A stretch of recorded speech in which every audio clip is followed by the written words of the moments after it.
Donc l'Ukraine a perdu. La première, c'est que Kiev ne peut plus gagner la guerre. Les Russes ont un avantage indéniable, dites-vous, leur capacité militaire inépuisable. Et à l'inverse, côté ukrainien, les désertions sont trop nombreuses. La deuxième vérité cruelle, c'est qu'il est vain de chercher le soutien de Donald Trump, qui n'a d'autre objectif que de se débarrasser de l'Ukraine.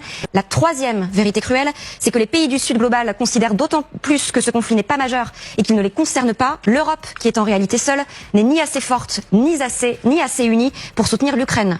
Pourquoi pas assez forte? Un cas d'école, le GNL. La France est toujours à ce stade le plus grand importateur de GNL russe de l'Union. Pourtant, on nous avait assuré que la Russie avait perdu la guerre, qu'elle se battait avec des machines à laver à Kursk, qu'elle n'avait plus de missiles, plus d'armes, plus de munitions, plus d'obus, plus de soldats. Selon leurs chiffres, 980 000 soldats russes auraient été éliminés, alors que l'armée russe en compte à peine 1 million.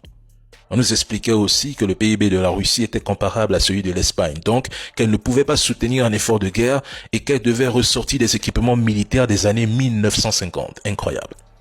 Ils ont aussi encensé la fameuse contre-offensive ukrainienne.